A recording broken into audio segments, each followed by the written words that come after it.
Cerita dimulai dengan dua jurnalis yang memasuki gudang untuk investigasi tanpa izin polisi. Namun jurnalis wanita tetap memaksa masuk. Begitu mereka di dalam, tiba-tiba 3 hari sebelumnya, sekelompok remaja kuliahan pergi tamasya dengan mobil. Mereka hampir menabrak seseorang saat berkendara. Mobil yang hampir mereka tabrak kemudian menyalip dengan tampilan yang menyeramkan, yang membuat mereka semua ketakutan.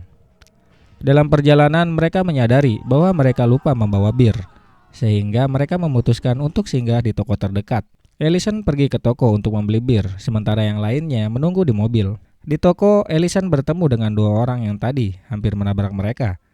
Salah satu dari mereka membuat Ellison kaget, karena menatapnya dengan tatapan yang cukup menyeramkan. Namun, ternyata dua pria ini bukan seperti yang mereka kira. Mereka adalah Tucker dan Dale, yang sedang ke toko untuk membeli bir serta peralatan tukang. Dale mencoba untuk menyapa mereka.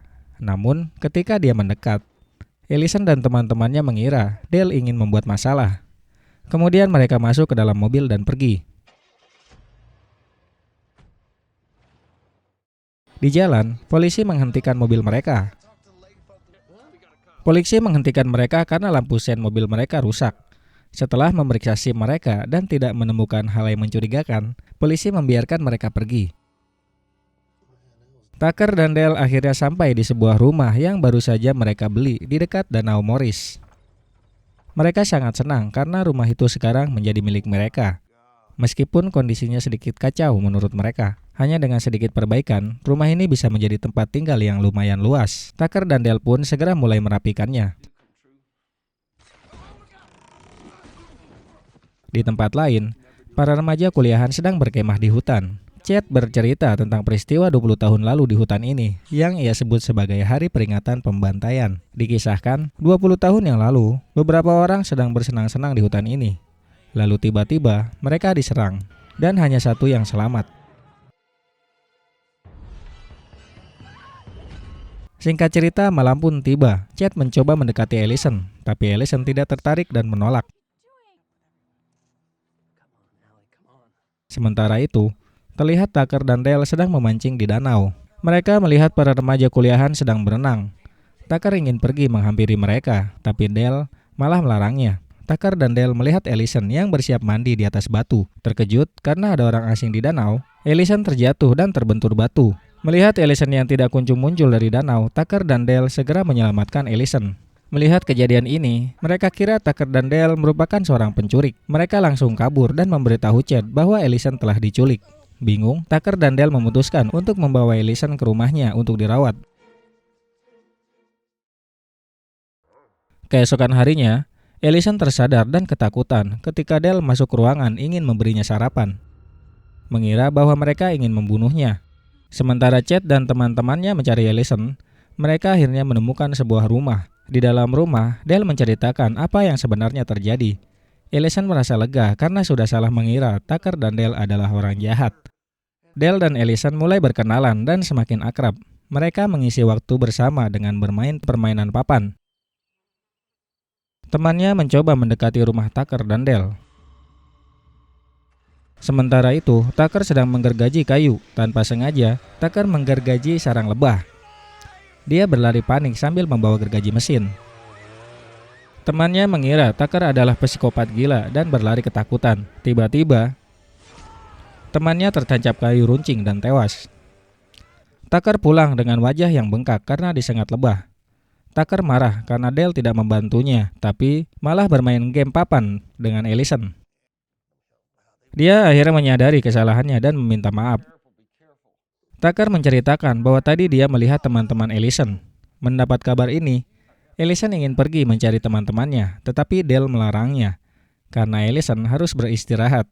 Tucker dan Dale memutuskan untuk pergi mencari teman-teman Ellison. Sementara itu, Chad dan teman-temannya melihat salah satu dari mereka tertusuk kayu tajam dan mencurigai Tucker sebagai pelakunya. Mereka bersembunyi saat Tucker dan Dale datang. Dale menulis pesan ambigu di pohon, membuat Tucker dan Dale terlihat seperti penculik. Takut Ellison akan dibunuh, Chad dan yang lainnya kembali ke pondok Tucker dan Dale. Di rumah, Dale dan Ellison sedang menggali tanah. Chad bersama dengan yang lain mengira bahwa Ellison dipaksa untuk menggali kuburannya sendiri. Chad memerintahkan teman-temannya untuk menyerang. tapi jadiannya seperti ini.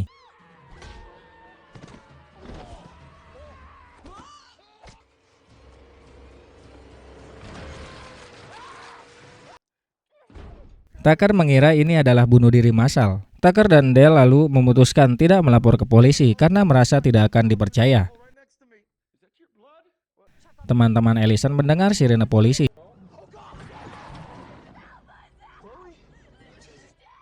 Polisi yang sebelumnya memberhentikan mereka muncul ketika Chad membawa mayat setengah badan. Polisi tidak percaya penjelasan mereka sampai melihat Ellison yang pingsan di pondok. Saat polisi memeriksa, dia tertusuk paku dan meninggal. Membuat teman-teman Ellison semakin yakin bahwa Tucker dan Dale adalah psikopat. Chad dengan sigap mengambil pistol polisi, tetapi secara tidak sengaja menembak dirinya sendiri. Chad meninggoy. Kemudian Chad mengambil pistol tersebut dan menembak ke arah Tucker dan Dale. Chad mengancam akan menembak Jungles. Tucker dan Dale terpaksa melawan dengan menembaki Chad menggunakan tembakan paku. Sementara itu, Tucker pergi untuk menyelamatkan Jungles. Tucker tertangkap, dan meskipun dia berusaha menjelaskan bahwa ini semua adalah kesalahpahaman, mereka tetap tidak percaya. Chad memotong jari Tucker sebagai balas dendamnya. Sementara itu, Ellison terbangun dan terkejut melihat Dale berlumuran darah. Dale dengan sedih menceritakan bahwa teman-temannya mencoba membunuh Tucker dan Jungles. Ellison keluar rumah dan terkejut melihat apa yang sudah terjadi. Ellison melihat beberapa temannya sudah meninggal. Ellison menemukan kain berisi jari Tucker dan Dale memutuskan untuk menyelamatkan meskipun Ellison khawatir akan memperburuk situasi.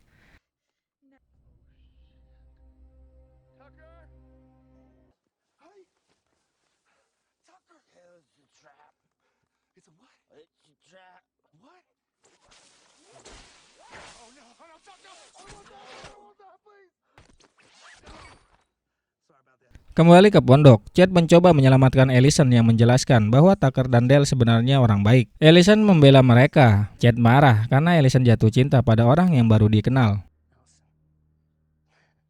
Tucker dan Dale datang dan melihat Ellison diancam dengan kapak. Ellison mencoba menenangkan semua orang dan meminta musyawarah.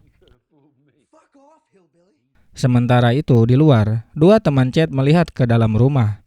Mereka memberi waktu 15 menit dan jika Chad tidak keluar dalam waktu itu, mereka akan menerobos masuk. Dua teman Chad tiba-tiba masuk ke rumah Tucker dan Dale.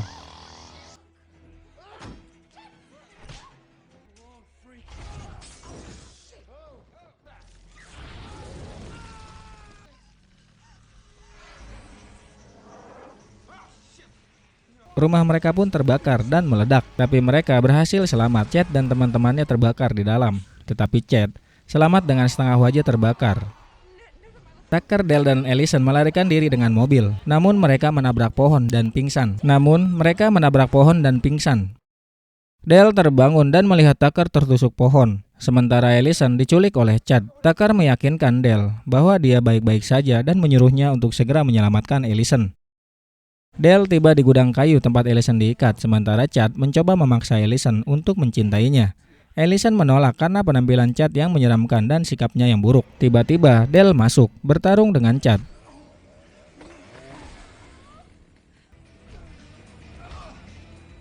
Dale berhasil melepaskan Ellison dan mereka bersembunyi di loteng gudang.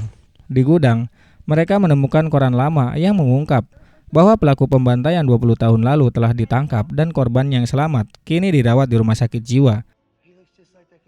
Ellison menyadari bahwa Chad adalah anak pelaku pembantaian tersebut, menjelaskan kondisi ibunya yang berada di rumah sakit jiwa. Tidak percaya dengan fakta ini membuat Chad semakin marah dan mengamuk. Dale berhasil menghadapi Chad, dan dalam perkelahiannya Chad terjatuh. Malamnya polisi datang dan mengonfirmasi bahwa semua yang meninggal adalah remaja dengan kondisi mental tidak stabil, mencoba melakukan bunuh diri massal. Seorang jurnalis di TKP menunjukkan bahwa Chad masih hidup. Tucker dirawat di rumah sakit dan Dale sering menjenguknya. Kini Ellison dan Dale telah menjadi pasangan.